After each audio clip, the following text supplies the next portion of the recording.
Welcome back to the Cinema Condition with your host, filmmaker, and creator of the Nerdcore Podcast Network, Raul Alejandro Mendoza. And as always, we are back for another movie with another guest. And today we are inviting, once again, Mr. Patrick Grady, filmmaker and cinephile himself, over to the show. You last heard from Patrick when we did our episode on Stanley Kubrick's The Shining, and we let y'all know there that we were coming back for another one. And look, I'm not sure how long this episode will be. I am right now predicting this is going to hit the 2-hour mark. And I'm sure it will. But Patrick is back to discuss Stanley Kubrick's 1968 masterpiece, 2001, A Space Odyssey. And of course, Pat, how have you been doing, bro? Oh, I've been great. I've been real good. Haven't been watching as many movies as I wish I would be. Yeah. All I do is watch movies. I have been plotting to make more movies, so that's cool. I guess I'm kind of on the other side now. I'm trying to make more movies now rather than just consume. I know we can both talk about how the Criterion sale drained our wallet, though. Oh, yes. Dude, I haven't even watched any of mine yet because I don't have a Blu-ray player. I just bought a bunch of Blu-ray Criterions because I know eventually I'll have one. But yeah. Dude, my wallet got drained, bro. We picked up some good stuff, though. I'm glad you got Andrei Rublev because I'm really, really excited to actually watch that, man. I really want to watch that. But, yeah, man, it's been a while since we've had you here, since like episode 23, 20, no, actually 19. I can't remember. I'm not going to pull it up right here. Well, I know it's been a while. Because last time you had less hair, and now you have more hair. So I know it's been a while. Well, yeah, it's grown a little bit. I just cut it again the other day. Mm-hmm. It's definitely grown a bunch since before, but I even chopped it a little bit more the other day. Yeah, because it wasn't so even when I did it myself, and as it grew, that kind of showed. Yeah, I can't do mine anymore, man, like that because it just shows that I have a receding hairline. Yeah, dude. I was looking in the mirror today. I was like, dang, do I need to start putting some kind of ointment on there? Yeah. I got this little mix of coconut oil and rosemary oil that I'm putting on there to try to fix it up. But, we're just getting old. Yeah, we're just getting old, bro. We're just getting old. So, yeah, man, I'm really happy for Patrick to be here because we're going to be talking about one of my favorite movies of all time. I mean, it is in my top 10 movies of all time. It sits on a lot of directors' top 10 movies of all time. I mean, Scorsese says this is one of his favorite movies of all time. And this is a very, very important movie, not just the science fiction, but cinema in general, man. I mean, this is a big, big movie that I'm glad that Patrick was the one that I can do this with because Patrick did devote a lot of time to, kind of researching and dissecting this film for a class last semester. So, he pretty much did the amount of research I did on 8.5 because I really did pour myself into that one. And did you see that Criterion dropped? Don't even bring that up, man. I'm going to be $200 less, man. $200 less in my bank account. It cost $200? Mm-hmm. Oh, boy. 14 movies and the one with the supplements with the documentaries and stuff. Dang. So are you saving up for it or what? Oh no, I'm asking for Christmas. That one's for Christmas. Okay. But yeah, it's gonna be quite the wallet hit, the hit to the wallet. But right now, I've definitely learned that I need to keep some advanced savings right now for stuff. I really hope they send that stimulus soon, bro. I really hope they send that stimulus soon. Right. So Patrick is here, and we're going to discuss this movie. Of course, we've already introduced Kubrick to you guys. I mean, there really is not much to be said about him anymore because we've already introduced him. You guys know his work. This is the second one that we're going to be doing from him. And, of course, Patrick won't be claiming any movies at the end of this episode because he's already claimed his movies for next season. He got what's it called, 3 Colors Blue, and then in it, inevitably, he has to claim white and red as well. Yes.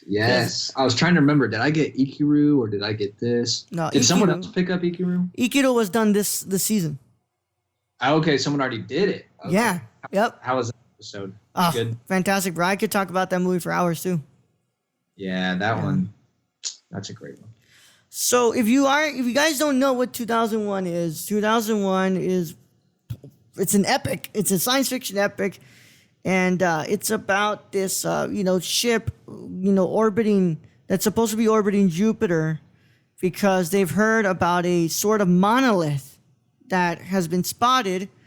And these, the space explorers are being sent over there to see what's going on. And we see throughout the film, not just, space, but we actually begin the film with, what is known as the dawn of man. And we see about where human life was and where human life is right now. And we also see bits of artificial intelligence and all that stuff. But before I actually get into, really getting into this, man, I really do. This might be one of the only podcasts where I want to go into the background of this movie and everything that really has been this movie, because this is a really, really, really special one. But Patrick, before we get into all of that, I mean, why did you choose 2001, man? Well, first I want to say, just a minute ago, you said if you don't know what 2001's about, and then you continue to tell them about it, man, y'all just got to go watch it if you don't know what it's about. Yeah. You got to go. You got to go see this movie. I mean, this is a movie that, like, I recommend to any person who I feel that I have respect for. Like, I will tell you that you have to watch this movie. Yeah. I'm not saying you have to like this movie, but you have to watch this movie and absorb and get what you can out of it. I completely understand that this movie is not for everyone. Oh, no. I wish people could have the patience and the ability to, like, consume something like this. And I'm not saying you're better if you can, but, like, it's just a long movie, and there's a lot to it, and I love that because of it. And I think that this movie, it does its own thing in a lot of aspects, from editing to storytelling, and it's just incredibly unique. I remember the first time I watched it, I think when I first started really liking movies in high school, I would just go to the video store, the DVD store, and just buy movies that, like, were good. Like the critics said they were good or something. And so I would buy just these DVDs and play them on my Xbox or my PS. Yeah, I think my Xbox. And I remember 2001 was one of them, and I watched it and I was like, dude, what is this? Like, I had no idea. I was so young. I think I was a freshman in high school, maybe even like 8th grade. Had no idea. And then I watched it again. Man, I don't even remember when. Probably sometime like early college. And then eventually had to do that video essay and really, really dove into it. And once I started reading more about it and just, like, really analyzing what Kubrick did with this movie, just fell even more in love. I mean, I already love things that go against, like, the conventional way of whatever like genre it's in or whatever. And so I mean, this definitely does that, and does it in such a beautiful way. So that's why I chose this movie. But I think more so you chose this movie for me just because you knew that I liked it. You knew I wanted to do it. You're like, Patrick's got to do this movie. He doesn't have a choice. Yeah, I wouldn't say that I chose this movie. You chose this movie. I'd say you agreed to do this movie with me. Yeah. Yeah. And I mean, I agree with everything you said there, man. I mean, this is a movie that I know.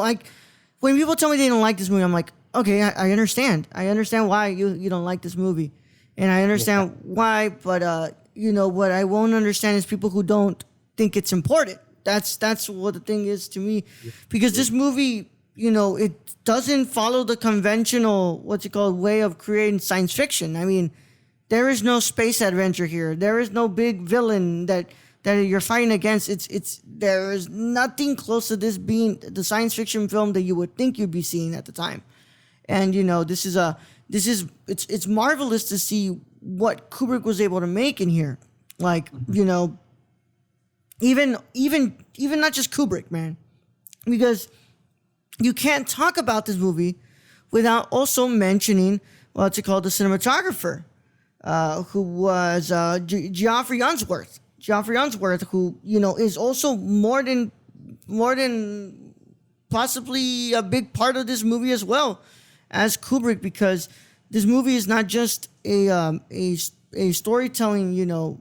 It's not just a masterclass in storytelling, but it's also a masterclass in photography, man. You look at that cinematography, it's incredible. And every part of this is just beautifully shot, and you're just in awe. But also at the core of this movie, there's also so much being said in this movie that not a lot of people seem to pay attention at. And the one thing I'm always hearing about, it's like, oh, this movie's so slow. It's so slow, it's so boring. And it's like, yeah, I don't think this movie is a movie that has to be quick. I think it needs to be slow. It needs to be slow. And I don't think that's a bad thing for it to be slow.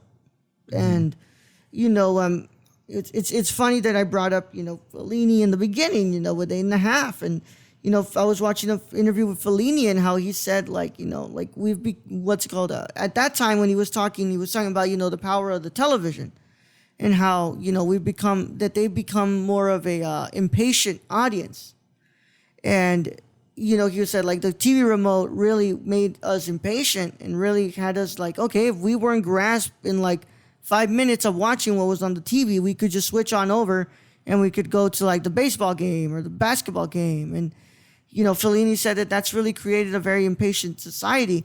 And in a way, I think that's why I think a lot of people, so I follow a lot of film teachers, a lot of film professors who also have podcasts, right? And a lot of them were saying how they would screen Barry Lyndon 2001 for their students. And all of them seem to have the same idea that 2001 is just too slow. And it doesn't grasp them enough. And it's funny because, next season we'll talk about Stalker from Tarkovsky, which is another prime example of a movie that needs to be slow. There's no way that movie can't be slow. It has to be.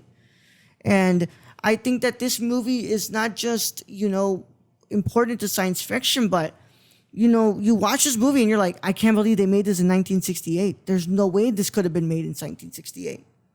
And the fact that Kubrick was able to get into pretty much as far as he could into his budget to be able to make this movie, it's a prime example of, the power that the filmmaker has, especially at that time when Kubrick made sure that he was the one who was getting the final say on his work, because after Spartacus, he was like, no way I'm ever making a movie that's not produced by myself as well. Mm-hmm. Yeah. Yeah, every time I watch it, I'm like, damn.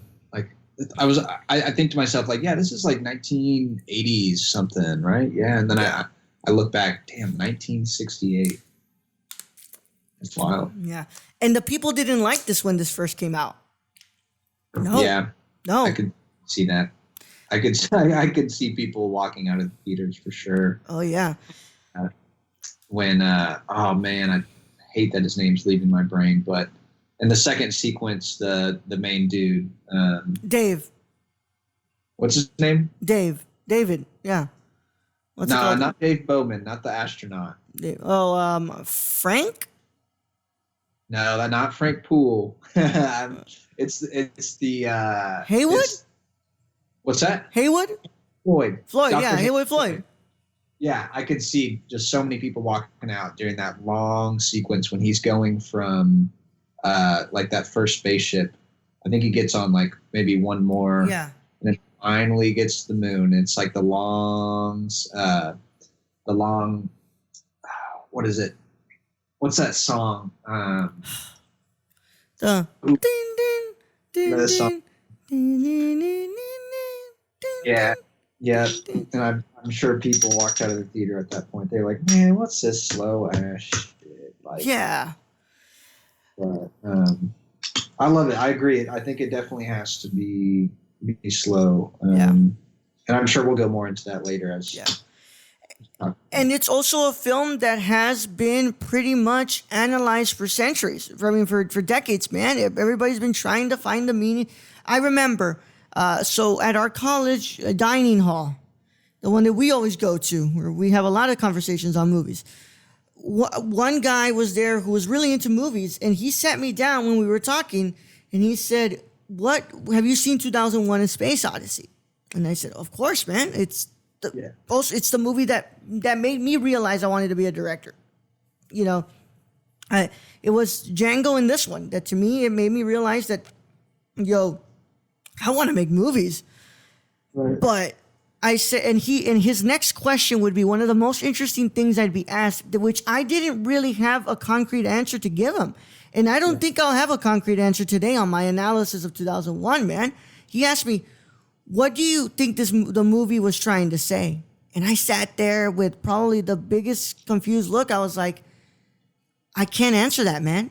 I can't really answer that question for you because there's so much that I feel like on my first watch, when I was in my first year of college of 2001, I felt like I didn't even grasp it yet. I felt like there was just so much there. There was so much I knew, but so much I didn't know about this movie. Mm-hmm. And so it was into my second rewatch when I was in my history of film noir class, and I was like, you know what? I bought the Kubrick triple pack. I want to see what's going on here at Best Buy. I was like, I want to pop in 2001 and rewatch it. And my little brother comes in. He goes, "Oh yeah, I watched this. It's amazing." By the way, I could not believe that my little brother thought that was a really proud big brother moment right there for my little brother to come in and be like, "Oh yeah, you're getting into one of my favorite parts of the movie. I love this movie." And I was like, "Yeah, man." And he was like, and I still at the end of that second rewatch, I was like, "Man, I can't. I still don't. I have an idea kind of growing in my head." But I still don't know if I have something to say that I think it's a full-on analysis. And if you ask me on this third rewatch, it's the same. I'm like, I'm kind of toying with something here, but I don't think I really have. And I think that just shows the, not just the prowess, but the genius of what this movie is, where every single time you seem to not be able to completely grasp it, but you seem to learn something more every time you watch it.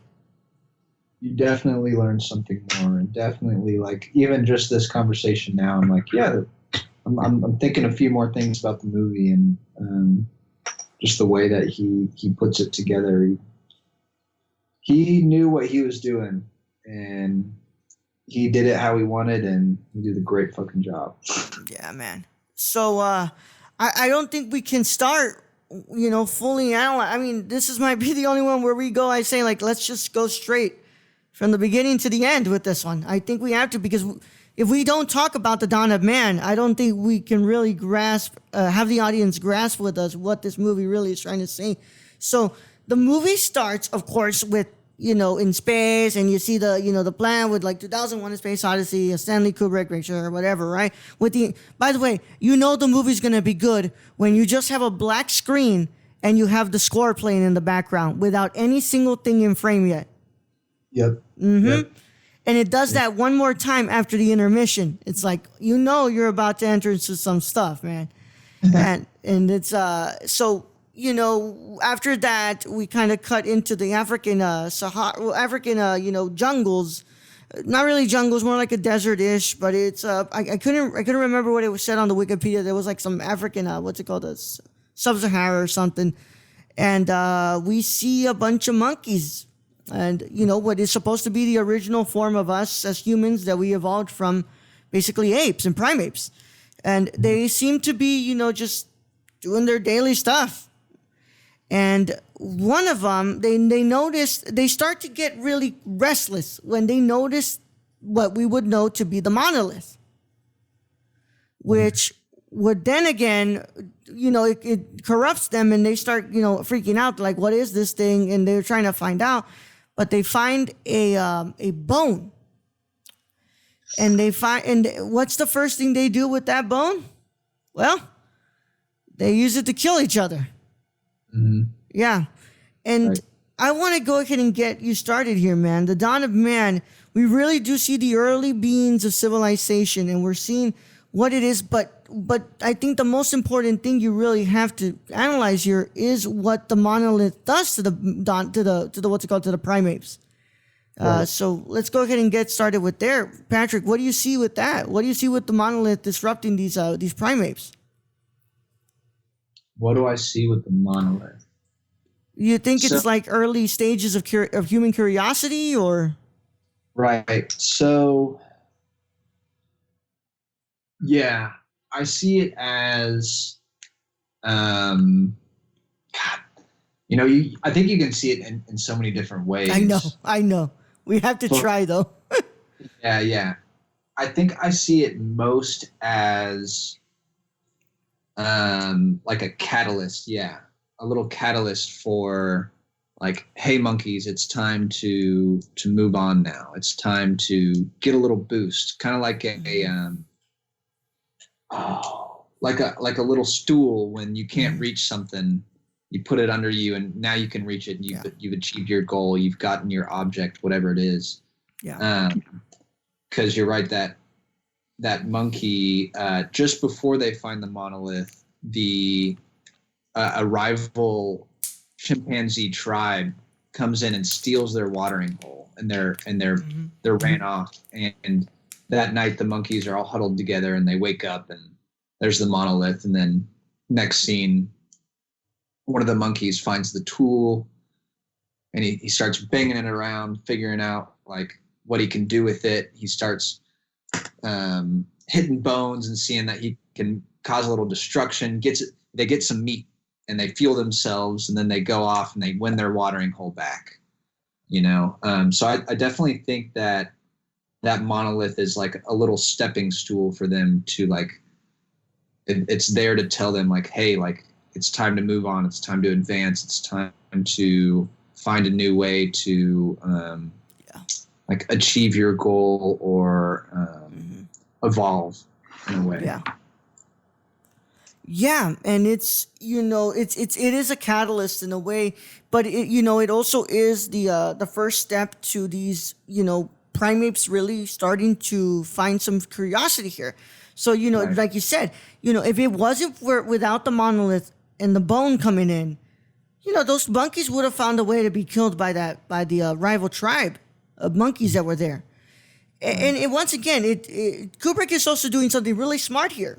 He's also saying, even in our earliest forms of civilization, we still had a problem with each other. And when you go, what's it called, into the next couple of acts, you see where conflict starts to advance to, it's not just human against human. Now it's artificial intelligence against human. So, that monolith, it's 100%. I agree with you. It is a catalyst. It is a saying of, it's a form of something coming up that's saying like, hey, we need to evolve here, but I don't think you guys understand what it is that we need to evolve past. And one of the most important things I see with these analyses that I was reading is that it's either always the cynical view of this movie or a very optimistic view of this movie. They're always like, oh, I think Kubrick is saying that we have a lot to look forward to in humanity that we can move past. And also some say that it's a very pessimistic view, saying that, us as humans, we'll still always just be human, and we'll be so fucked up because we're so complex, fucked up creatures that we just can't learn to behave with ourselves. I'm with that pessimistic view for sure. And I can 100% agree with you on that, my friend. I think it is 100% one of those pessimistic views. I think that is my analysis as well. But I mean, that's the beauty of this movie. And it's also the beauty of what cinema is that a lot of us could have different, interpretations of something that we watch. And those monkeys kill each other. And what is always seen as one of the most primal things to kill, it's always seen like we've been killing each other since basically the dawn of man. Since we've tried to hunt to survive, we've been killing. Baby. Yeah. Yeah. And that monkey shows it off. It's like, what's the first thing that thing does with it, other than trying to see what it's used for? It kills, and it murders immediately, and I definitely see the more pessimistic side because, right as they kill the rival chimpanzee, like maybe leader or one of the head ones, they kill it. They win back this watering hole. They've asserted their dominance. Mm-hmm. It throws up the bone into the air, right? And it's this slow motion, like epic celebration, and we have the most like basic tool, the first tool that our most basic form has ever used, right? The chimpanzee and the bone. Like I don't think it could get any more primal than that. Thrown into the air, and then we have like the most, maybe not the most highly regarded like match cut, but a pretty popular one from, God, I remember seeing that match cut from the bone to the satellite, and I just felt so good. I felt like it's so easy right then. Like when you get like a lick of ice cream on a hot summer day. That's how I felt seeing that match cut. And what I'm getting at is when I see it as I see the pessimistic side, because we have the most simple primal tool jump to thousands of years later. We have advanced to the most advanced tool, this nuclear satellite up in space, floating around, but it's still just a tool for destruction and for violence and for murdering. So it's like, yeah, we've advanced, but like in what way? Through technology, yes, but we're still hurting each other. We're still scared of each other. We haven't achieved peace or been able to live cohesively with each other. Yeah, we still seem to want to get away from each other. And I was saying as well, I was thinking as well, they do it with this very simple tool, a bone. Right. But later on, when they discover fire, they'll be able to use that. And then once we advance more and we start making swords, we start using those against each other in combat. And then we discover gunpowder. And then our uses of warfare really advance. And then we make automatic weapons. And we make what's it called, planes. And it all just keeps advancing, because at the core of our humanity, we've always wanted to be conquerors. And you say that match cut. And, we get to the most advanced state, because that up there, that's supposed to be the final frontier. That's the last place that has not been conquered yet. And right. we are supposed to be space colonialists as well, and make it up there and find a colony when this Earth is finally not able to substantially hold us anymore. But, but I think what Kubrick is saying is in the Dawn of Man sequence, like, hey, we've been conquerors since the dawn of man. We've been conquerors since we were primates, and we've been evolved. We've always wanted to find a way to remove someone from a specific area, so we can take over that, and then and then assert our dominance and stay there. Yep. Because the monkey could have easily killed the beast that it killed to fuel itself, and maybe offered that to the other chimpanzees and said, hey, share the watering hole with us, and we'll share the meat with you. We'll share this tool. We know how to use this tool.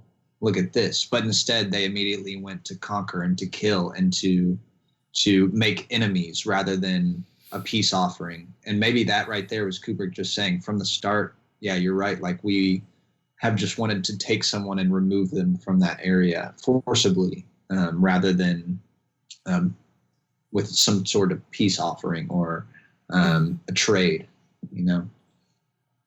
Yeah, and ever since, and then of course, right, where now we go to space and we see, first of all, the beauty of how he films all this and just how beautiful space looks, how once you're inside the station, the very fly on the wall type of cinematography that basically Kubrick is always known for, and also just the symmetry in there as well, how everything is so beautifully centered.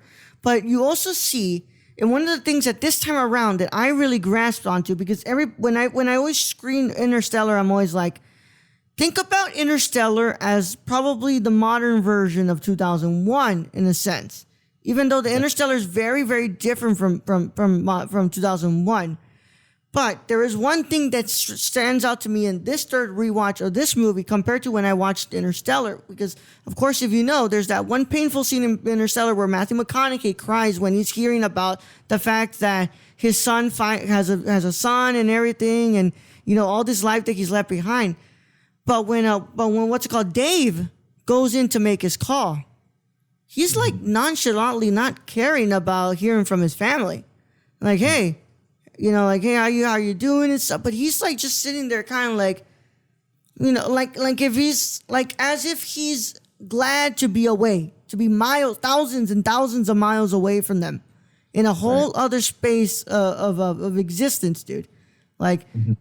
And it's quite the sad thing to realize, but also it's the further we seem to branch out into curiosity, and really this form of progress that is just masked in conquest, the more we detach ourselves from our humanity.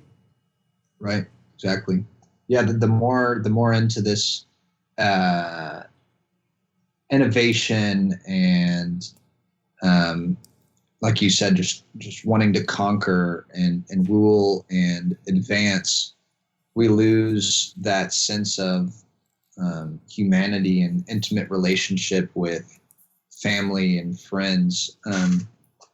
And I think that Kubrick did a really good job of making that contrast with, in that first Dawn of Man sequence, we have the chimps, before they see the monolith, they are all cuddled up as like intimate as possible under the cave, and they're sleeping, and like all the little babies are in the arms and intertwined with the legs with the mothers and the fathers under the cave, just sleeping and cuddling.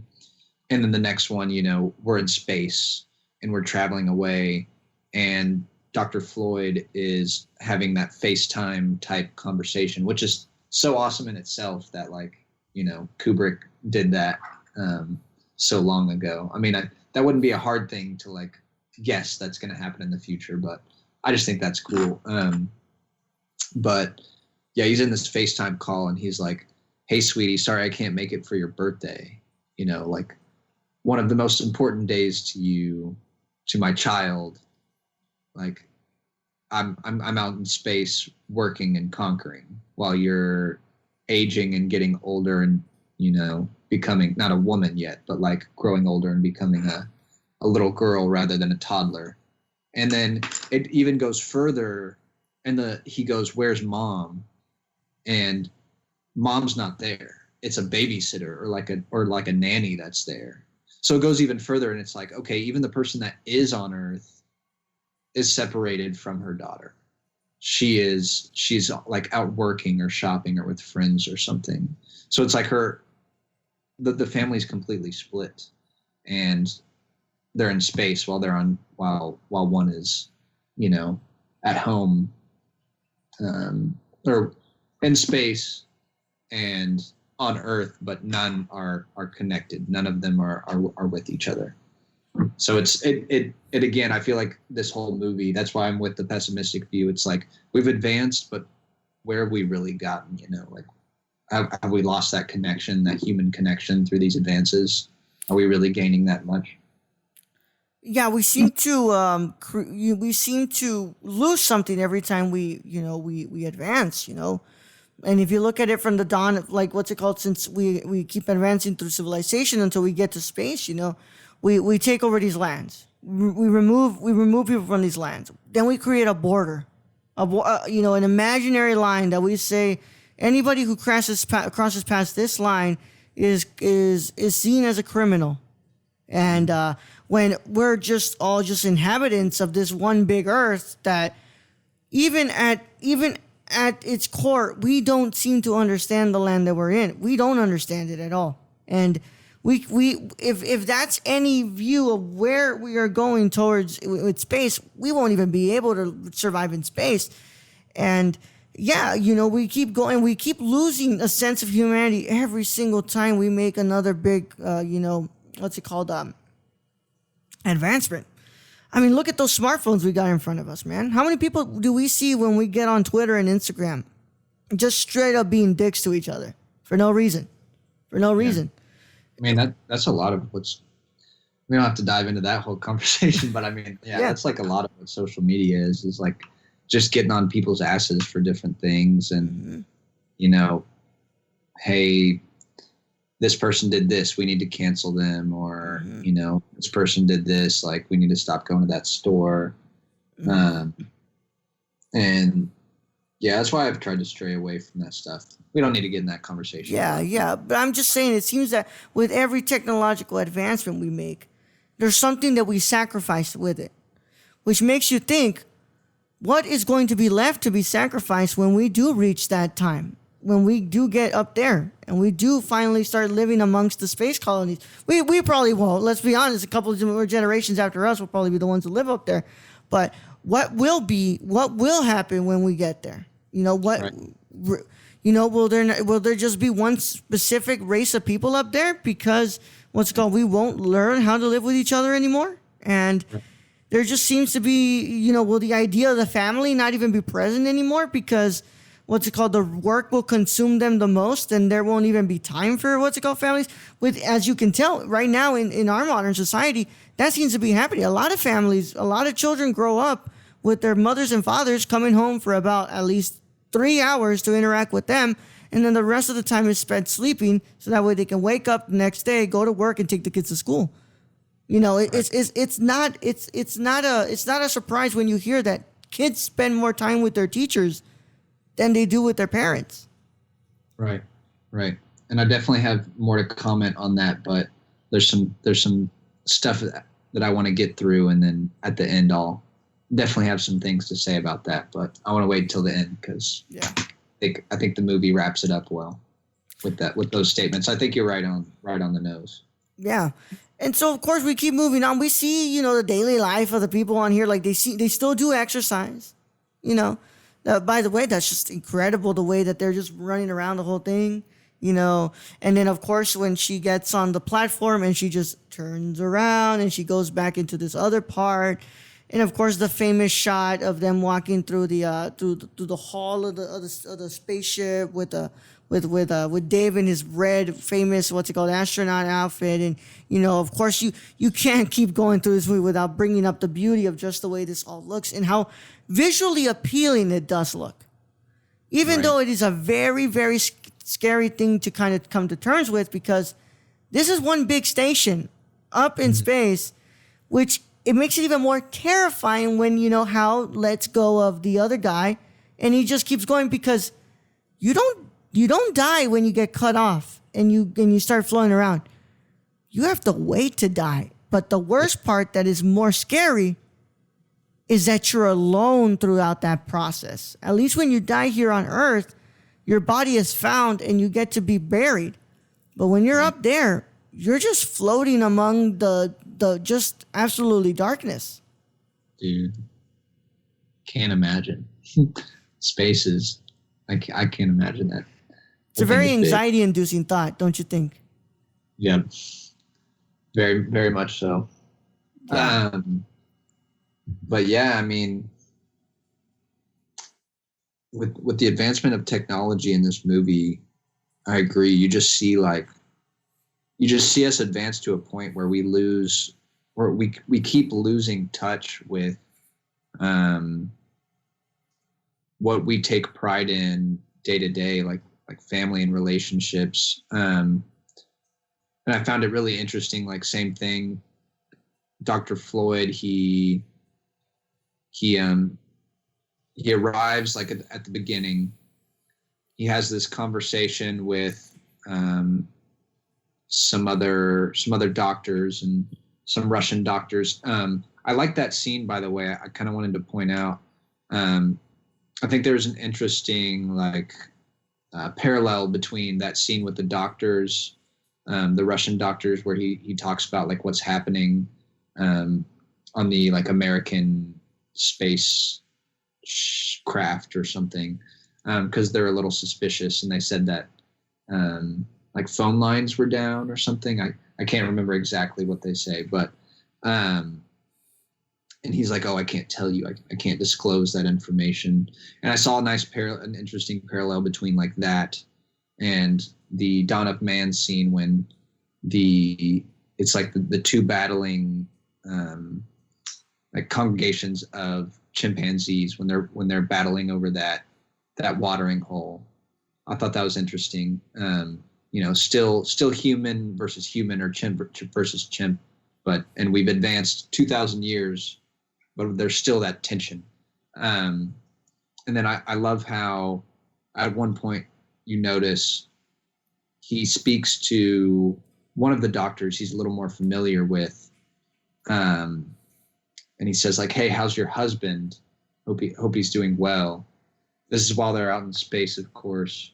And she says, oh, he's great. He's at the bottom of the sea right now, studying XYZ. I don't know what he's studying, but he was at the bottom of the sea. And it's like, just at that moment, Kubrick really like just hammers the nail in. And he's like, look what technology has done. It has put literally the person that you married, that you vowed like everything to, you are like one now, but one is in space and one is in the ocean, like as far away as you can get. And that's what technology has done to us. And then right after that, or right before that, I can't remember, it goes right into Floyd talking to his daughter, which is something we just spoke about, like that again, technology is just separating those intimate relationships.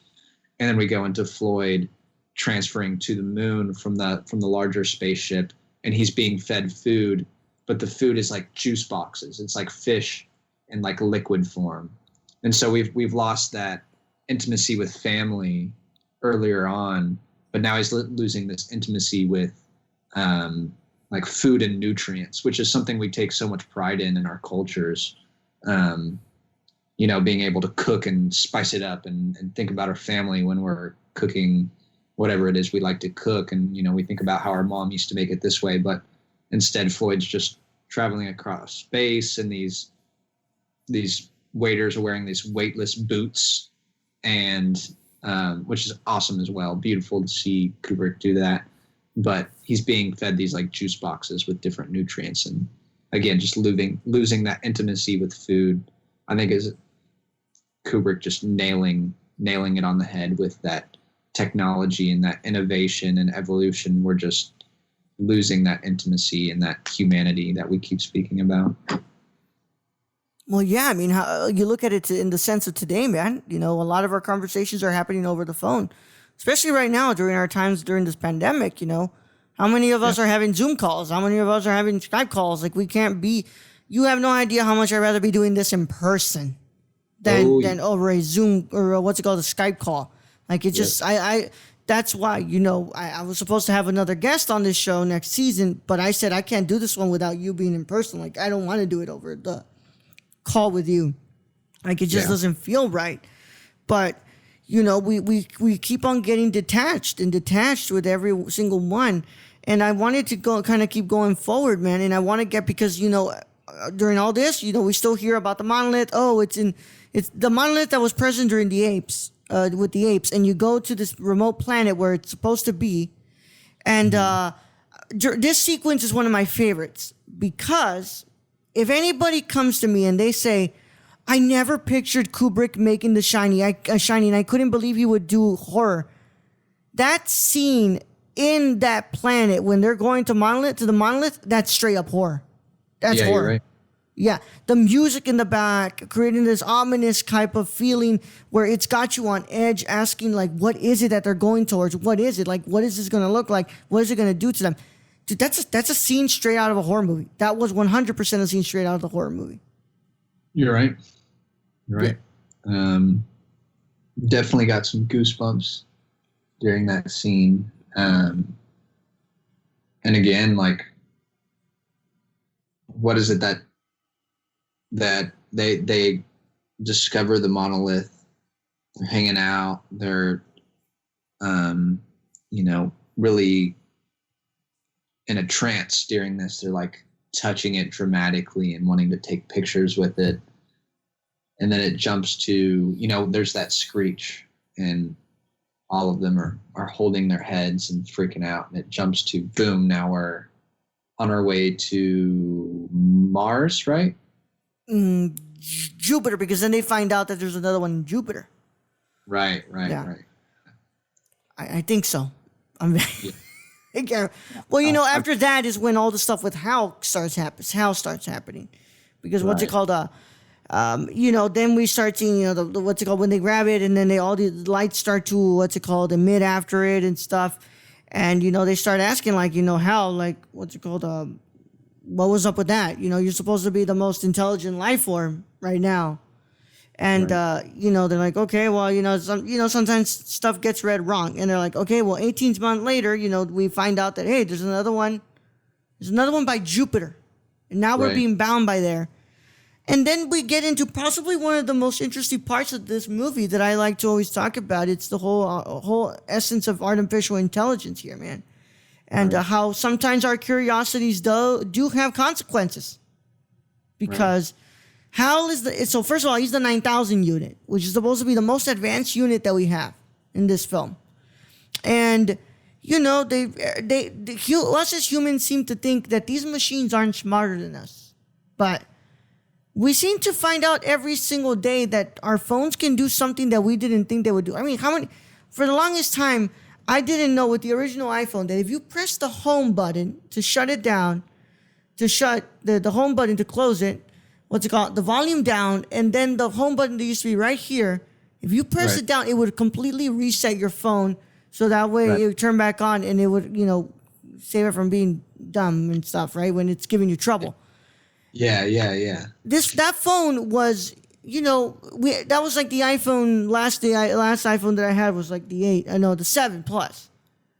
This was a phone that's been out for, it's a phone model. It's been out since 2010. And 8 years later, I never knew about this, which was supposed to be something you knew since the first two phone lines for the first line of phones from my phone with the iPhone and the iPhone 3GS and all those. But still, somehow I didn't know about that, which also has to probably say something about my stupidity. But we won't get into that. You're just a geezer. Yeah. You're still all this stuff. But the humans with Dr. Floyd, Dr. Floyd and Dave and all these other ones, they don't really seem to understand the Hal unit. They have him there because he is of use. And he's, he's reliable for what he's there for. Right. But they don't really understand what he can do. So that's why us as the audience are so surprised when Hal's able to read their lips. And then they're like, well, crap, he's about to kill him. Even though he never lands a single, he can't land a finger on them, can't actually kill him. He does kill him. Hal does kill them. Yeah. Yeah.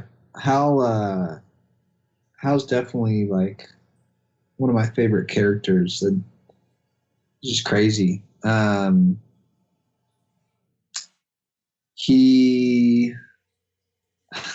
so much we could talk about with Hal. What I found most interesting about Hal, and to go back, because I think one of my main points, or like what I got most out of this movie is how much technology takes us away from each other and breaks away those intimate relationships. What I was going to say is Hal in this movie feels like, or in this sequence, seems like one of the most human out of the three.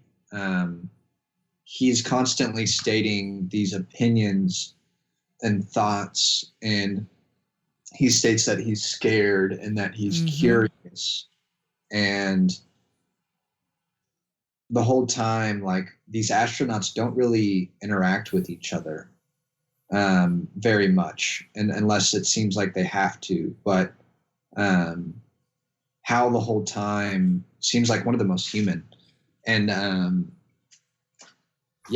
I think like what you said earlier, people say they're surprised when Kubrick made the horror movie, but like this whole sequence is pretty creepy as well. Like, Hal has all this power and seems more human than the humans themselves, and literally has control over everything in the ship. and the humans who we are supposed to relate to, but I don't know if we really can, because these dudes are like literally eating paste, which looks disgusting, for their nutrients, and the others are like hibernating. But it's like who are we supposed to relate to? Who are we supposed to see as ourselves? Who are we supposed to trust? But Hal, yeah, he has so much power and control over everything. It's like, yeah, where is he going to go? And then we find out that he's made this mistake, and it's like, man, this literally, like, if the ship makes a mistake, what are we to do? What are we supposed to think? So much is in the air at this moment, and I think I just love this movie, man. There's so much great storytelling through this, and so much emotion that you can feel. Even with how slow it is, like the way he builds this movie and the way he makes you feel with these minute experiences. Yeah. You have anything to say? I feel like I could ramble on, but No. I mean, it's true, man. It's like, if the machine can't even trust us, that has a lot to say with the fact that we can't even trust each other. I mean, these astronauts never share a genuine laugh with each other. They never share their fears with each other. They never share their happy moments with each other. Right. But the only person we get fear from is Hal, when he's about to be disconnected, when he says, "I'm scared." And he's pleading and asking for him not to do what he's about to do. And also, I think the thing that makes it even more creepy is the fact that Kubrick decides to go handheld during most of that scene when he's going there. Because it's just, once again, building up to that weird sensation that he's going to go and do something. And, Hal murders these people, but Hal, it was only created for one certain thing. He's not like us humans who have years and years for us to understand our existence and understand what is the reason why we are on this earth. And some of us don't even get to that when we die, because we all will die. Hal was created to maintain the ship, to control it, and to complete the mission. So, can you really blame Hal for wanting to protect the mission when he sees that these two people are trying to sabotage it, when that's the only thing he's ever been programmed to do? It's very true. You can't be blamed. He can't be blamed. That is what he was created to do. So, of course, once again, it goes to show, even the machines are willing to kill. Just like the Dawn of Man, the apes were there killing each other with the bone. And that bone, in a sense, does symbolize the power over the others. And here, I don't feel like he had to kill those who were hibernating. Yeah. He could have gotten rid of the two that were trying to get rid of him, but he didn't have to kill those who were hibernating. He was definitely more malicious than he had to be. But that is a good point, Yeah, I mean, it's just, it's an abuse of power. We even us as humans, we do have an abuse of power at times. And, what's it called? You see it in the world that we are right now, man. We are stricken with, a world full of police brutality and murderings by those in the police state, and imperialist armies occupying land that shouldn't be occupied by them. And it's an abuse of power. If our motives of this machine is to just maintain the ship, you don't have to kill the people that are hibernating. But then again, this is a machine that is just observing humans day in and day out. Of course, the machine would also learn to kind of think like a human at times too, because it was created by a human. Of course. So, of course, what's it called? I want to continue on with our conversation here on 2001: A Space Odyssey, but it is definitely a time needed for the commercial break. So, holy crap, I've got a cockroach right here. I probably should get that going there. What's it called? But yeah, that's definitely not happened on a show before. But, we'll be returning from our from commercial break when we come back. But go ahead and listen to these wonderful commercials made by some wonderful people here at the Nerdcore Podcast Network. And we'll be back after this commercial break. Hey, I'm Raul Ayden Mendoza, and this is Jabril Newton. And we are the hosts of High Flyer Radio. And finally, pro wrestling has come back to the Nerdcore Podcast feed in the form of a show hosted by Jabril and I. And we talk about everything and anything in the pro wrestling world on Mondays at 3 p.m. Central Standard Time. Nothing's off limits. Whatever you guys want to talk about, if it's from AEW to SmackDown to Raw to NXT, nothing's off the table. We can talk about it. We're going to talk all about it. And if you can get it a day early, you should go to the www.patreon.com/thenerdcore and pledge to the tiers on there so you can get this show and a lot of shows days early before anybody else gets to hear it. But enough talking about it. We'll go ahead and see you there at the Squared Circle. Oh, yeah. Don't tap out. Tune in. Hey, it's Ashley from the Gamer Corps. You may remember me from such episodes as Big Screen Mess, Mo Money Mo Platforms, and Brad Can Read. Tune in weekly as I blab with my co-hosts Raul the Nerdy Chicano and Brad the Random Germ about the latest news in gaming and gush over what we're playing at the moment. Oh yeah, and we got the deals too. Keep up with the latest deals in gaming and what's happening as I mediate Brad and Raul fighting like a married couple. Will Death Stranding ever come out? Will Cyberpunk 2077 live up to the hype? Is a next-gen worth a $500 console price tag? And has there ever been a movie adaptation of a video game that's been done right? It's all on the Gamer Corps podcast, everywhere where podcasts are. Hey everyone, my name is Raul, the Nerdy Chicano, and I am the host of The Impaired Files. The Impaired Files is an interview show brought to you every Thursday on the Nerdcore podcast feed. And I interview people such as filmmakers, content creators on YouTube, and podcasters like Colton Geschwander. And if you want to listen to that early, a whole week early, all you got to do is go to the Patreon and pledge to the $1 tier. And if you want to listen to it with the general public, then go to the Nerdcore podcast feed on anchor.fm/thenerdcore. And the case is closed, but it's not classified. See you guys there. Hey guys, this is Brad, aka Young Yoda. Raul said I had to make an ad, so that's what I'm doing.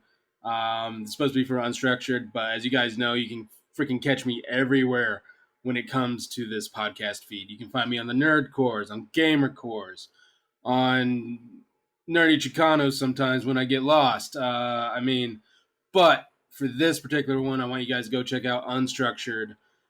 The Raul gave me free reign to do whatever I want to do. I don't know what he was thinking. So go hear me talk about LeBron James and Taco Tuesday, vaping, so many other freaking weird topics that chimichangas, that's a good one. Shout out to Deadpool. And yeah, I guess this is the end of the ad. So if you guys want to find me, you can find me all over the place on this podcast feed. Anyways, thank you guys for listening. I love you all. And nerd up. Hello, guys and gals, and you're listening to The Ladies of Nerdcore. I am your host, Daniela Nunez, and along with my amazing co-host, Ashley Garcia, we discuss many things like social impact, pop culture, political realms, and any controversy surrounding the Nerdverse. Tune in and listen to us bi-weekly on the Nerdcore podcast feed, and we will love to chat and hear your thoughts on our wonderful show. And thank you again for listening to The Ladies of Nerdcore. What's up, everybody? It is me, Raul, and I'm one of the hosts of the Nerdy Chicano Show. The Nerdy Chicano Show is a comedic show brought to you by Luis and myself, and it comes to you all every Sunday on the Nerdcore podcast feed. You can catch it a day early by becoming a Patreon and supporting us at the $1 tier. And I don't really know how to explain this show other than it's fun. We get to talk about whatever we want, and it helps you move on in the week. So if you want to catch the Nerdy Chicano Show every Sunday at 8 a.m. All you got to do is go to anchor.fm/thenerdcore, and we'll see you there, baby. Hey everyone, I'm Raul. And I'm Brad. And we're the hosts of the Nerdcore Podcast, the podcast that talks that nerd. Not on this ad, right? Not on this one. We come to you every Monday, Tuesday, and Saturday. On the Mondays, we talk the news. That's the box office, the news of the week, and your trailer talk if there is any. And on Tuesday, we have our theme review. And on Saturday, you have a Saturday morning review, usually movies that have come out in the week or anything we want to talk about. Right, Brett? Exactly. Whatever we want to talk about, this is our show. If you don't like it, then you don't have to listen. We're the flagship show, the Nerdcore podcast feed, and we can be found everywhere you can listen to podcasts like Stitcher, Apple Podcasts. So if you want to talk that nerd stuff with us every Monday, Tuesday, and Saturday, make sure you tune in. And Brad? Young Yoda out.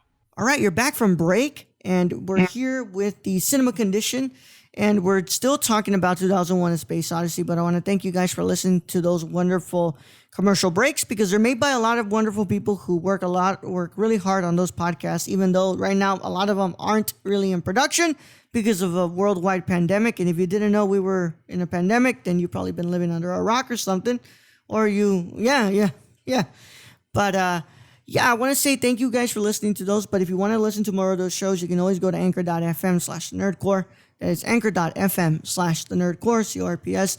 The show also premieres on there, but on there right now, as of right now, when you're getting this episode, I believe you are on episode 23. So you're behind.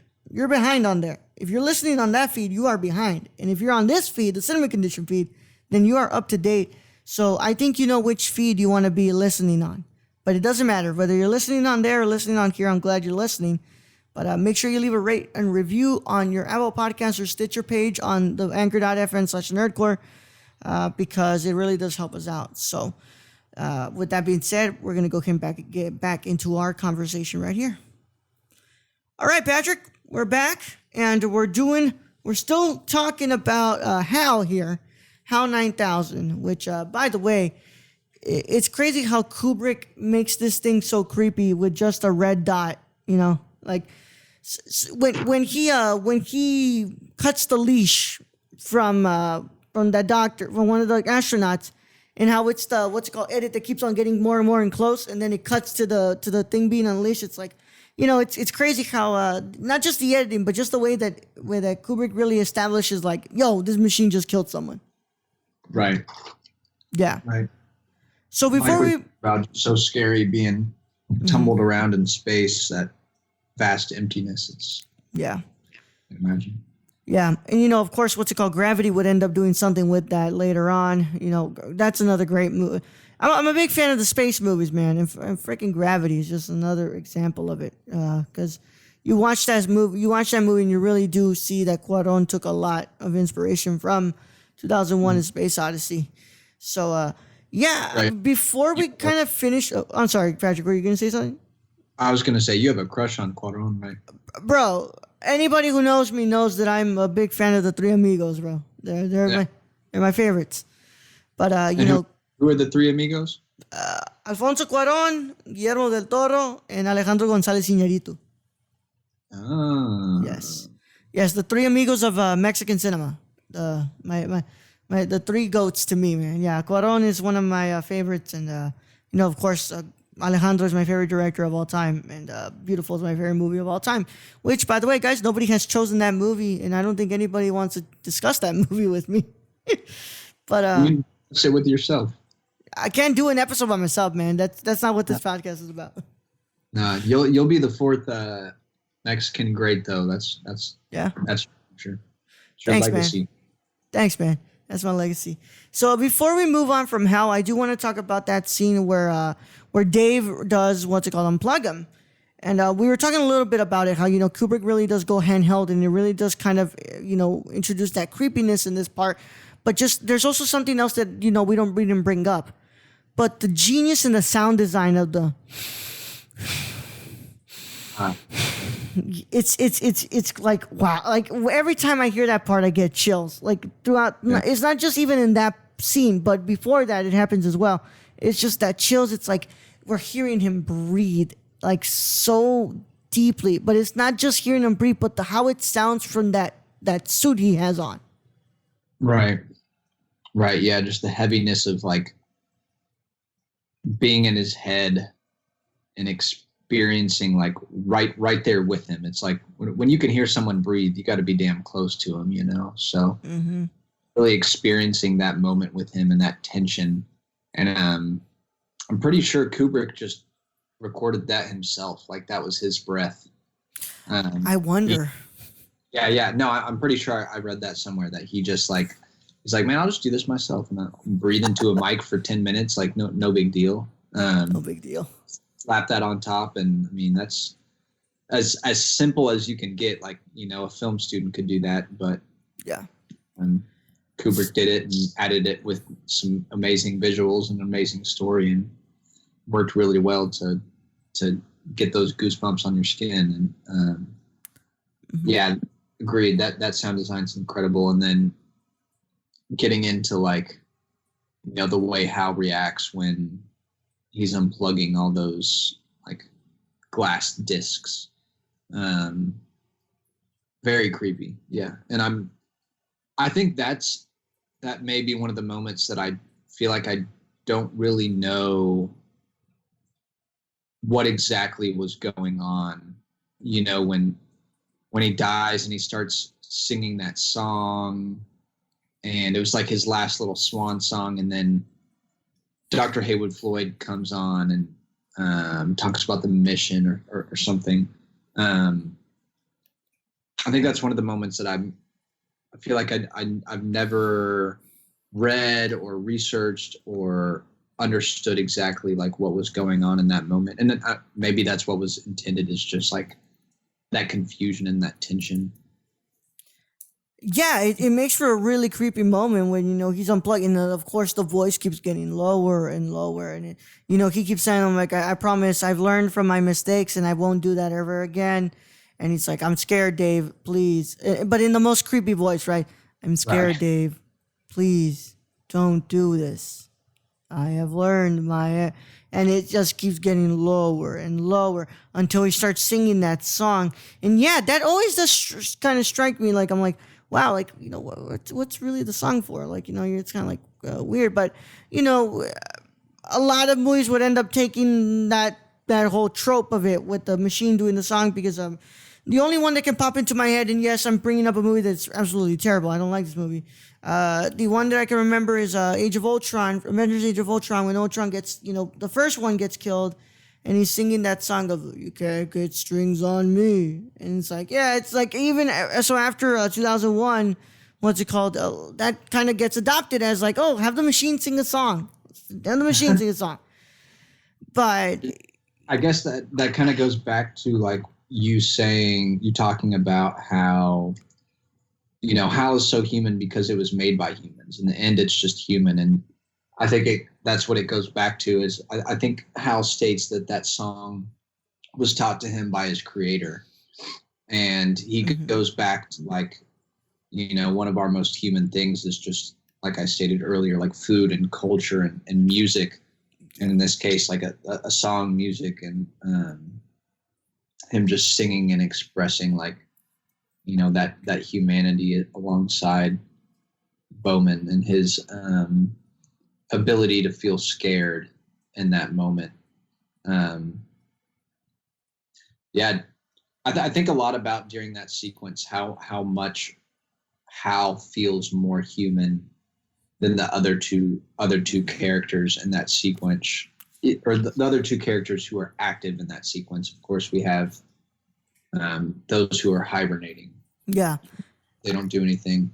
And to go alongside that, I remember when Frank Poole is resting on his chair, he gets a call from it's a recorded call from his parents as well.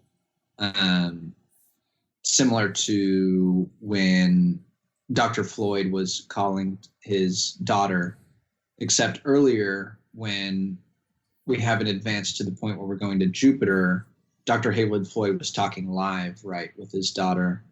But at this point, when Poole is talking to his parents, he's not even talking to them. It's a recorded, it's a recording, and they are able to tell him happy birthday. But the only one who tells Poole happy birthday immediately, like in person, is Hal. Hal is the one that says happy birthday, Frank. his parents are able to say it, but from a distance, and they say it many, many minutes or hours or days earlier because it's recorded video for him. The only one who's able to give him that immediate love or attention is Hal. Yeah. And then we see that when Hal is dying, like you said, like that he's scared. He goes to that human aspect of like culture and singing a song to maybe comfort himself. And yeah, I think a lot about that when I see this sequence is just how human Hal feels opposed to the two active characters in that sequence. I think also Hal brings up something that's really interesting, and I got to read it here. Hal also says, "I am putting myself to the fullest possible use, which is all I think that any conscious entity can ever hope to do." You know, and it's once again goes back. Why are we up there? We as humans, not only are we curious, but we want to be of use. We always want to be of something. Like we can't seem to understand what it means to not do something. And yeah, for some people that's a good thing. I can't go a day without doing something. I can't just sit around and not do something. But you know, sometimes it's fine for us to kind of just take a step back and relax and kind of look at the grand scheme of things that we see in this world and know that, hey, maybe right now isn't really the time that we need to be, you know, doing stuff. But, you know, Hal brings that up and he's like, you know, I am here to be of service to you all, and I'm putting myself to my most fullest operation. And I want to bring up the song that he was singing, because I do have to bring it up because it is quite the interesting lyrics if you remember it. So he says, "Daisy, Daisy, give me your answer due. I'm half crazy, all for the love of you. It won't be a stylish marriage, I can't afford a carriage, but you'll look sweet upon the seat of a bicycle built for two." I don't think it's a coincidence that he's reciting a love song, which, you know, a song based on one of the most human emotions we know. One of the most primal ones, you know, the most primal thing we do, right? You know, we kill, but we also love. We've been loving since the dawn of man too. We've been loving each other if you look at it from the biblical sense, we've been loving each other as neighbors, right? But if you look at it from like, you know, what's it called? The human aspect as well. You know, we've been loving each other. We've been loving our partners. We've been loving our friends. We've been loving the people that work with us and stuff. Hal is the only one who brings up love in this whole 2 hours and 28 minutes of a movie. But the humans do not, who are supposed to be the people who know this feeling the most. But the machine is the one who recites a love song. That's an interesting point. Yeah. Yeah. The humans don't involve themselves much in, you know, cooking or tasty food, and the humans don't indulge in their love with each other and express their love very much. You know, they do partially through their video chats, but it doesn't really feel like love. It's pretty bland and straightforward. And hey, how are you? Hey, what's going on? But they don't talk about, you know, how much they love each other and what their wishes are to be with each other and what that's like. And that's interesting. You know, the one who you would think is the least human becomes the most human.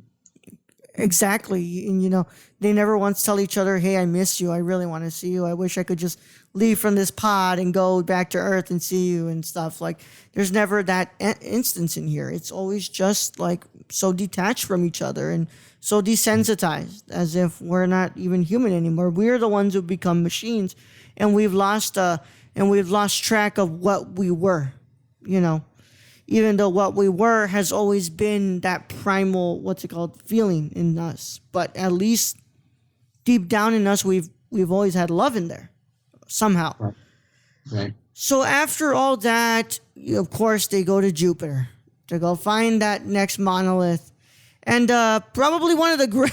I have to do this whole part because when I first watched this movie, I didn't expect what was going to happen with this. I mean, I was telling Patrick, a lot of people were apprehensive towards watching this movie because one of the taglines that marketed this movie, and it's on the poster that I have of 2001, which I want to frame. It says 2001: A Space Odyssey, a Stanley Kubrick production. The tagline is the ultimate trip. Now, when you see that log line, you're like, okay, you've got a really creepy poster here making it look like we're on some psychedelics. And you have the ultimate trip. I think this is about, drugs. And that's why people were so apprehensive at first because of the ultimate trip log line. But now, of course, it meant the ultimate trip, like voyage through space, not trip as in psychedelics. Right. So when he reaches the monolith, and what's it called? I believe he gets sucked out, right? And he starts going through this basically whole dimension portal wormhole of color. And he sees all these different rays coming out of it. At first, it's like some stuff coming out and out and out, and then he starts seeing lands in different colors, and you also cut to the astronaut's eye blinking, and his eye is just open wide. It's not there's no fear there. There's no fear of him wanting to close it so that way he doesn't see what he's showing. His eye is wide open. It's wide open. It's what's it called? It's bloodshot, and he's looking, and he's blinking and blinking and blinking. Like he cannot imagine what it is that he's watching. Patrick, right. I want to first find out, how did you react when you first saw that the first time? I think I was a freshman in high school. So, man, when I watched that, I feel like I was just drooling. I was like, what is this? What am I supposed to be thinking? I think that's what a lot of what it was, what am I supposed to be thinking right now? This is which is probably exactly what Kubrick wanted. I mean, I guess you could predict a lot of different things with that, but if you want to be closest to Frank Poole, it's what am I supposed to be thinking? Or I can't even think because it's so wild and so unique from the rest of the film. You don't get that drug trip feeling that you get with those flashing colors. And I had the pleasure of showing this to one of my friends for the first time recently. He had never seen it before, and I had seen it 3, 4, 5 times or something. And so showing that with him and him just hearing his oohs and ahs during that moment was really cool to me. Yeah, man, I don't remember exactly what I felt, but it was definitely what am I supposed to be thinking type thing. Yeah, so that was accomplished by, and I'm reading it off here, slit scan photography of thousands of high contrast images on film, including op art paintings, architectural drawings, moire patterns, printed circuits, and electron microscope photographs of molecular and crystal structures. So it's wild, man. What he's able to do with all, it's the way you think about how they shot the opening scene of a Blade Runner. It's just Ridley Scott going down on this thing, right? And pointing the camera down at this model he created. But it's like when I first saw that, I was blown away. I was like, well, crap, what am I watching? Am I even in a sense, I'm thinking am I even allowed to be seeing this? This feels like otherworldly. I've never. Once again, my mind goes directly. This was made in 1968. You can make that in 1968, and it's just it's wow. I can't believe this is happening, and just everything going through that part. Which, by the way, I'm pretty sure is different when you're on drugs, because I heard one dude when I was buying the poster was like, "Oh yeah, man, I took some shrooms at just the right amount of time where they will hit when that scene happens," and he goes, "And it's something else." Right. And I remember just being in awe of what is happening, and of course I always bring up Interstellar with this part as well, because it's very different from when Cooper, Matthew McConaughey's character, jumps into the black hole in Interstellar, and you see all that what's happening. But in here, it's like all it's just pouring out, and you're like, what the hell is going on here? And of course, he's going through, and he's seeing these lands, and he's traveling, even though he doesn't seem to understand what it is that he's traveling through. He's just observing, which, once again, when we're put into these situations where we're just the observer, there's like, even in these moments, like, there's no time to pull out a camera. There's no time to pull out a machine to record what is it that we're watching. We are just simply observers in this grand scheme of the universe. We're just observers. Right. Dang. Yeah. Which is once again, I mean, it's very difficult when you discuss the whole existential part of this film, which is one of the biggest themes in it. And I feel like we have been discussing that throughout this whole film. But, once again, we're just observers. And of course, he keeps on going through that, and he reaches to probably one of the most interesting parts, which is leading to the ending.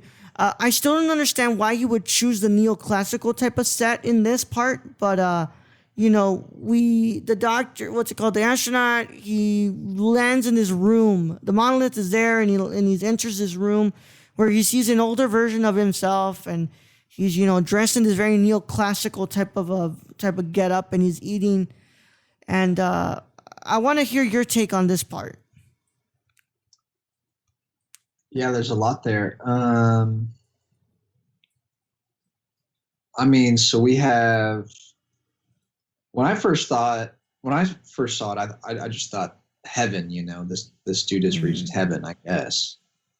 And I'm sure that's a theory that's been studied. But yeah, it seems as if this man has reached some sort of like higher space, or like has been accepted into this extreme, just like bougie, I want to say, environment. He's rapidly aging and growing and becoming older and older. And I really like when he finally sees himself sitting down and eating. Again, going back to like when you said you were surprised when people said that they didn't think that Kubrick could do horror movies, because again, like, just that whole sequence of like seeing himself age like that was pretty damn creepy to me. And he sees himself eating, and I want to go back to how technology made us, or how Kubrick portrays the way that technology made us so passive, from the sequences when Dr. Haywood Floyd is flying through space and the juice box meals are fed to him. And then as like he's sleeping, I believe they like wake him up to give him food. It's like this man literally didn't have to do anything. He doesn't even have to cut his meal. He just has to sip out of a straw. And then on to the next sequence, it's like they're eating paste to give themselves food. And then we're on to the final sequence when he's really old. And again, I keep bringing up this term because I feel like it fits really well, or this idea that Kubrick is just like nailing the head of the nail, or hammering the head of the nail, when he has the man eating on this like hotel push cart, or service cart is what it looks like. It has wheels on it. So it seems like he's being served again his final meal, in that final sequence when he's his oldest, or right before he's his oldest. He's old but still mobile, and he sits down at that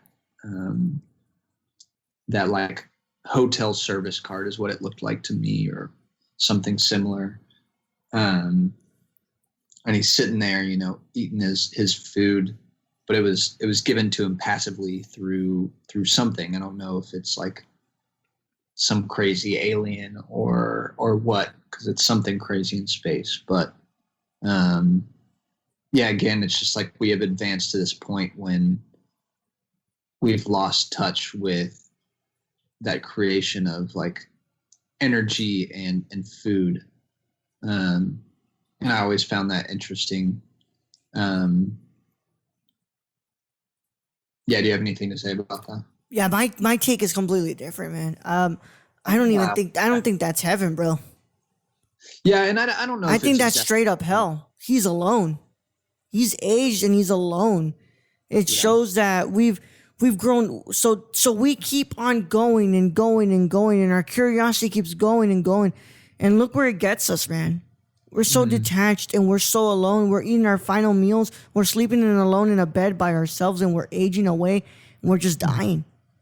And we think that all these accomplishments that we have are so grand and vast. But at the end, we're alone. We're sleeping in a bed alone, and we're dying off. And this is probably a room in a vast space colony away from family, because he's still working and working and working. But he's probably reached the status where he's able to actually eat real food, right?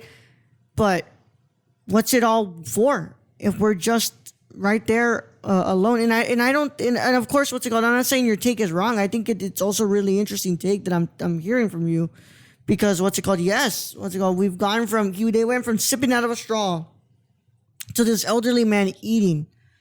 And maybe somebody else can come to me and say, no, Raul, you're wrong.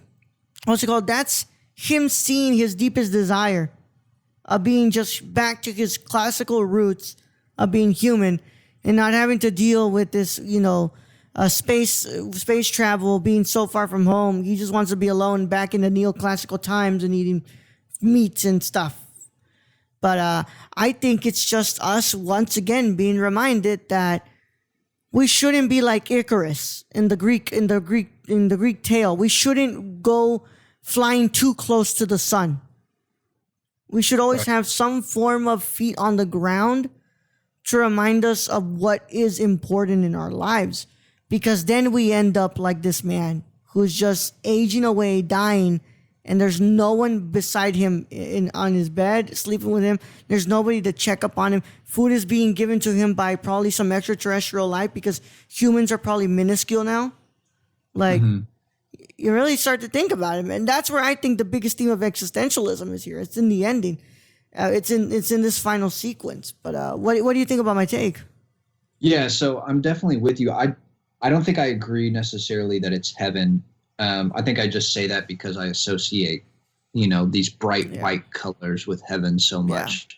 I definitely saw it more as a negative feeling, but I think that's like, the more I think about it, it seems that going back to an article I read, I think it was an interview with Kubrick. I don't even think it was about 2001, but somehow 2001 came up, as I'm sure it did with many of his interviews that he did post 2001. But he talks about how he really appreciated when he made 2001 that like so many people could get so many different things from it. I think he says, like, the quote says something like, an Alabama truck driver can get something completely different, can go in and get something different and still enjoy it, and a philosophy professor at Cambridge University could go watch it and get something different and still enjoy it. And yeah, I think some people can take like a heaven sense to it, because maybe for some people it is heaven just to be alone in this beautiful white space with these beautiful paintings and a robe, and just be an old man chilling and eating some food that was served to him and cutting up and hanging out. And maybe it is just dying alone peacefully on this giant bed.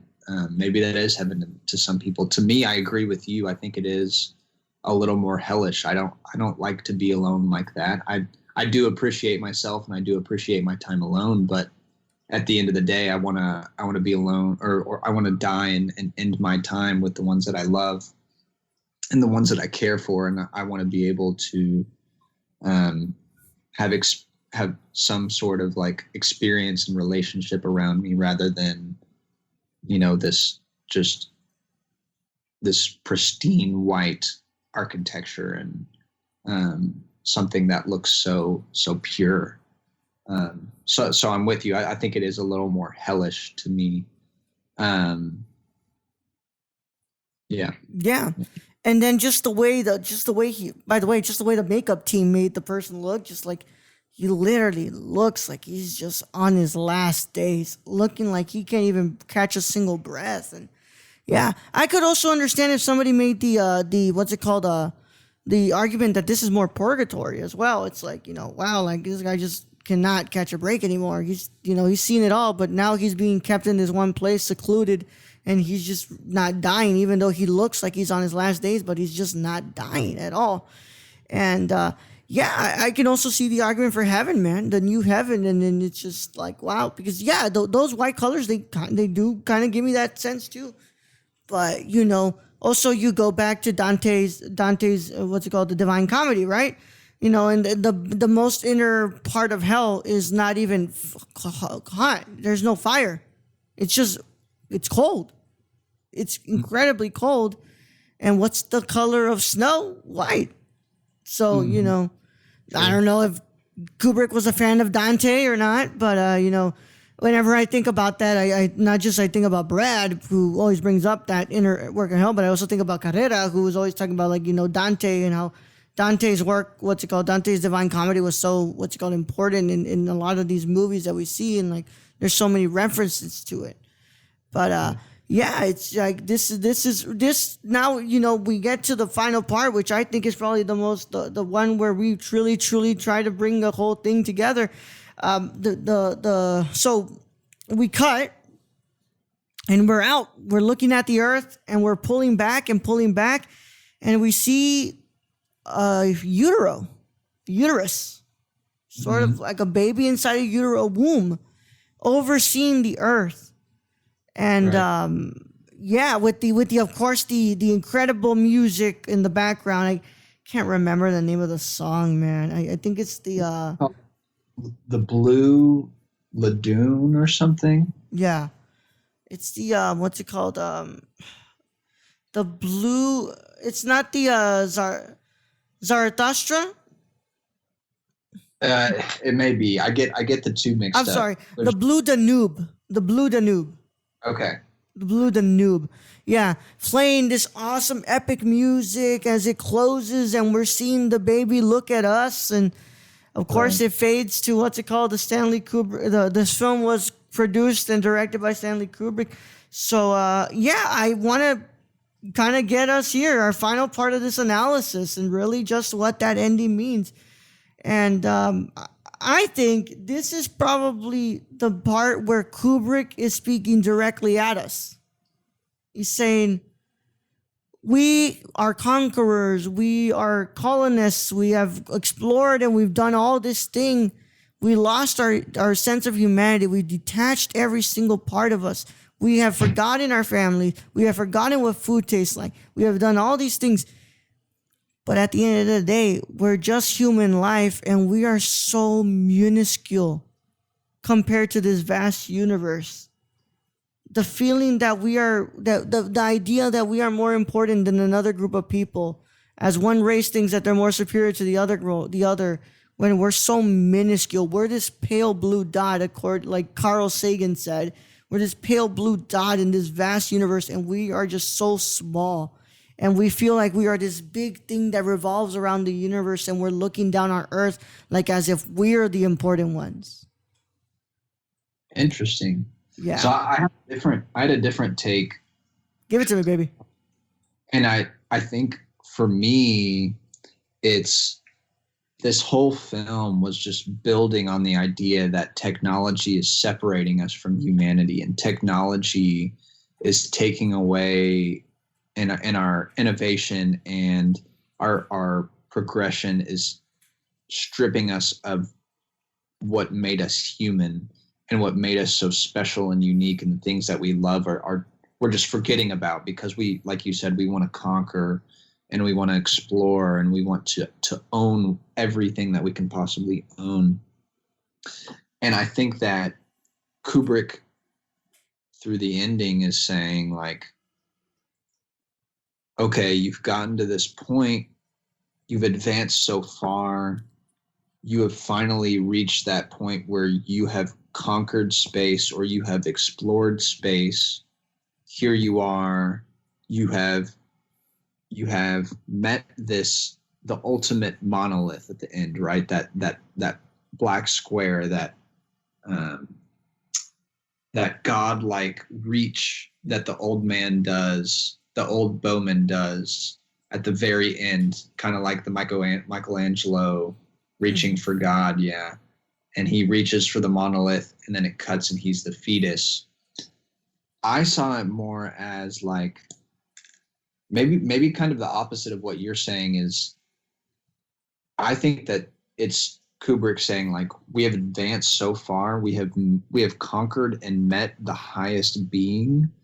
Now we are at this point where we have advanced so far that we don't need anything anymore. We have advanced so far that we're just like a fetus that is maybe self-sustaining or something. Like, it doesn't really have it's like its ultimate being. It just exists. It doesn't need entertainment or sex or food or anything. It seems like throughout the whole movie, these humans are straying farther and farther away from all those things, through all those intimate relationships, through the intimate relationship with culture or food or family or whatever it is. And then at the end, we finally get to that point, and it's like him stating, like, here you are, this is where you're going to be. You're almost going to be like little fetuses that don't need anything. Like, you're just feeding off of your own pure energy. Is that where we want to be? I feel like that's what Kubrick is saying through this movie. Is this where you want to be? Do y'all want to advance so far that you're at the point where you're just like little fetuses that don't do anything? little star. I think it calls them star babies or something, or star child. Yeah, the star child. Yeah, and I'm just and that's how I saw it, is like Kubrick stating, like, y'all are going to keep advancing. We keep conquering. We keep doing all these things. It's just y'all are going to keep doing that and not appreciating our true, most basic form. You're just going to get to the point where you've advanced so far that you don't need anything else. Is that really what we want? Is that really like how we want to enjoy ourselves? Do we just want to be these like little fetuses that are feeding off our own energy, that we have like worked so hard and conquered so many things that there's nothing else to do? Like, we're just these things existing at this point, not even needing anything. And that's how I saw it. But I also really enjoy your perspective as well. Yeah, mine's a very cynical perspective, though. Very existential. But it's true, man. We progress, and then we're just back. Like, we are wandering, and we're just observing the earth, and nothing exceeds our expectations anymore. We're just observers, watching as we're up here, and a planet that used to be our home is just dying and dying and dying, and we do nothing about it. We're just simply the voyeurs, as right. if this object, this round, sustainable of life object, is this incredible thing that we want to find out there more of. We want another place to call home. And if we don't have another place to call home, we're just simply looking at this and not appreciating. We're just simply voyeurs, bro. Right. Yeah, it's really crazy. Like, why do we need more than Earth? Why can't we just be hunter-gatherers? Yeah, why can't we just be complacent? Well, not be complacent, but why can't we be comfortable with the idea that this is just our only home, and we are going to die here, and this will die, and we, as a race of humans, we will cease to exist, and that's it. Yeah. And that's it. But of course, it's a pill that's so hard to swallow, and that's why, whatever your opinion is on organized religion or anything, there's these things that are supposed to help us feel as if there's something past this, so that way we can feel like it doesn't just end here. My life has more to go. Like there's something else out there that we can that we work towards, and there's just something more to look forward to, right? That after we close those eyes and everything goes black and we don't wake up anymore, there's just something out there that's going to be coming next and that we can look forward to, because we as humans, we're just not comfortable with the idea of just existing for this very small fragment of time. Right. Yeah. So yeah, that's 2001: A Space Odyssey, my friends. And I say, I mean, if you've never seen this movie, I'm sorry if we just spoiled everything, but I think this is one of the most important movies ever made. Yes, everybody's like, oh, it's so overrated, it's so slow, it's so boring. I don't care. This is a movie that, I mean, you just saw it right here. At the beginning, Patrick and I were pretty much close to being our interpretations. And as we kept going, we kept straying more from the path, and we ended up being polar opposite analysis of these movies. And I think that's the beauty of film. When you make something so grandiose and so incredible that it's open to so many different interpretations. Like, it's just it's beautiful. It's beautiful. Right. Very true. I'm wondering, do you have like a specific interpretation of what you felt the monoliths represented, or what the monoliths were? I agree with you. I think it's just a catalyst. It's a reminder that hey, there's something else to be done here. Don't forget about your place in the universe. Really, like, it's like constantly the monolith is the object that is being sought after. They're constantly looking for it. They're trying to find it, even though they don't really understand it. They're trying to grab their hands. They're trying to put their hands on it.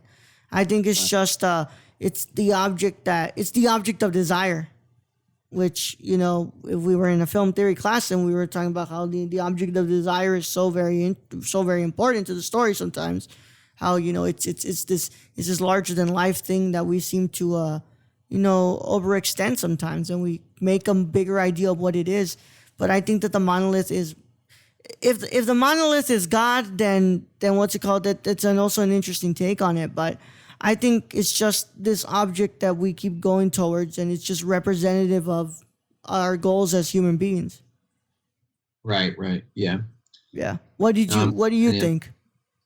Yeah, and I think it's just like something to boost forward, and to it just kind of drives that idea that, us as humans, we need to keep going and keep conquering or exploring. Yeah. I also read somewhere that it is something that was already placed by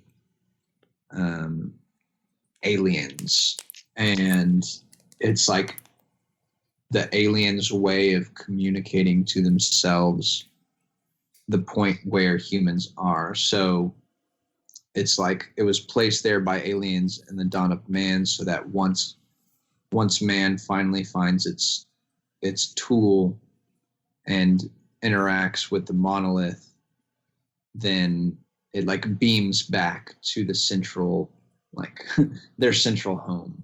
And then so on, when they finally find it in the moon, once they've advanced to find it on the moon, then it beams back. And then they explained it as like this form of communication or something, which isn't as fun as I feel like what we're explaining, but it's interesting. And I think it also goes along with what the movie was inspired by originally, which was the book. It was just a short story written by Arthur C. Clarke.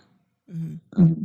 It's pretty good. I mean, it's fairly short. I think it's only like 5 pages, maybe a little bit longer, but just a little short. And then, Kubrick read it and loved it and was like, let's write a book together. So they wrote the book. And I'm pretty sure, from what I understand, the book was made just to like help Kubrick fully form the movie. They were kind of being created simultaneously. It's not like the book was made and then Kubrick read it and then made the movie. Yeah. And if you ever guys want to know, there is an unofficial sequel to this film. 2010, the year we made Contact. I never watched it. I kind of don't want to. I mean, it's an unofficial sequel, but it's really just I would be interested to see what it's all about. But there's something else I got to bring up with this movie. You would think, all that we've done with this, you would think, oh, this is a Best Picture winning film then. Nope. The only thing this movie won for was Best Visual Effects. And Kubrick, in his multi-decade, he only made 13 films. None of those 13 films ever got him a Best Director Oscar. And he died without ever getting one. And this movie was you would think that this movie would at least get the man a Best Director win, but nope, it did not. And it's quite the story, man. All these other movies got a win, but Stanley Kubrick and Alfred Hitchcock never won a Best Director award, ever. But yeah, that's 2001. You can watch 2001: A Space Odyssey on HBO Max if you have that. I watched it on there, and by the way, it's beautiful looking.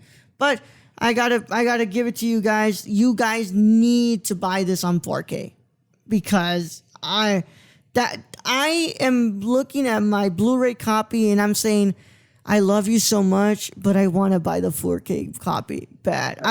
This is one of the only movies where I'm like, I don't mind having duplicates because I want that 4K copy to see how it looks.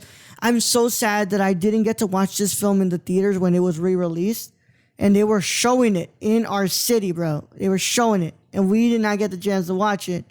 And this is a movie that I hope I have the chance to one day before I die watch it, because it's. I mean, first of all, it's just so important to me. I think it's so important to me. It's just, like I said, I don't know if it has that same effect on you, Patrick, but like Django was the movie that I knew that I wanted to make movies, but 2001 was the movie that I knew I wanted to direct. I was like, wow, one guy, was able to come up with the script idea and all these things, and he was able to direct this, like make this happen, even though, filmmaking isn't just one person, it's a whole team. But like the idea that like this mastermind was able to orchestrate this in a sense, it was a big thing for me in my first year of college, and really making me decide that I wanted to pursue a filmmaking career and a filmmaking major, because it really did do that for me. So yeah, I really recommend you guys watch this film if you're listening and you've never watched this. If you don't care about the fact you got spoiled, then cool. I do want you to know that you don't take our analysis as being the word of mouth that it's supposed to be the end all be all. No, you can have your own analysis, and please share it with us. I mean, go to my Twitter and stuff and share it with me and talk to me about it, because I really do want to know what you guys think about it. Because I think this movie and so many movies are the same example of movies that have so many different interpretations, but it's so great to have a conversation on it. There's a reason so many film students, bring it up, and they're like, hey, what did you think about 2001? What is your thoughts on it? And what is the interpretation? Like, I feel like the way that people think about, the way people usually think like, oh, you're a film student, you love Citizen Kane. It's like, no, man, I think the first movie when I think about my love of film is just 2001: A Space Odyssey. So, Patrick, first of all, how much did you enjoy your time on the Cinema Condition, man? Oh, of course, always. Yeah, man, of course. Yeah, we always have a fun time, right? Because these usually are conversations that happen off air too, when we're together and we're just talking about all these things, and it's nice that we're able to record them, right? Right, of course. It's fun. I can't wait for you to come back next season, bro, to talk about the Three Colors trilogy, movies that I've never seen. So I'm really excited to get to do that with you. But before you say goodbye for like a couple of months until we see you next season, do you want to tell them where they can find you on the internet and all that stuff? Yeah. Pat G Pics on Instagram, and patgpics.com is my website, which has not been updated, but it's got some good stuff on there. But yeah, I'm doing some photography, a mix of landscape and trying to get back into some fashion stuff as well, as much as I can, but trying to socially distance, but still take pictures of people. But yeah, hit me up on there. Feel free to reach out or ask me about photos or movies or whatever you want. Most of my stuff is photos, but I'm studying film, so I got a little bit of knowledge of both. Yeah, man. Pat and I we're bound to work together soon because of the great news I was given today. So, it's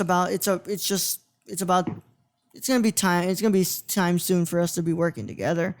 And Pat is always somebody who I think is just so incredibly talented. So you guys definitely need to go check him out. And as always, you guys can check me out, the Nerd Chicano, on both Instagram and Twitter. That's the Nerdy Chicano. And of course, you can go to nerdcore.com to check out all the reviews I write about. I'm slowly making my way through my 75 Films for Major Challenge right now. It's not going as well as I planned. I thought I'd be at like 50 by now. Nope. Did not think so. Nope. But I'm going to try my best to do that stuff, guys, and keep writing reviews for you guys because I really do enjoy it. And as always, you can catch me on the Nerdcore podcast feed at anchor.fm/nerdcore. And yeah, it's a late recording, guys. And usually you can get these episodes days early on patreon.com/nerdcore. But as I expected, the last half of the season would be the hardest one to schedule, especially during a pandemic. So I'm sorry if these episodes aren't available as early as I want them to be. But I hope you guys still find it in your hearts to come and support us on Patreon because we're doing some crazy good stuff on there. We just hit our second goal where we can do audio movie commentaries for you guys, for patrons only. And I can't wait to do that with y'all. So go to patreon.com/nerdcore. Check it out. $1 a month gets you a lot of cool stuff. So, even $1 a month helps us out a lot. So with that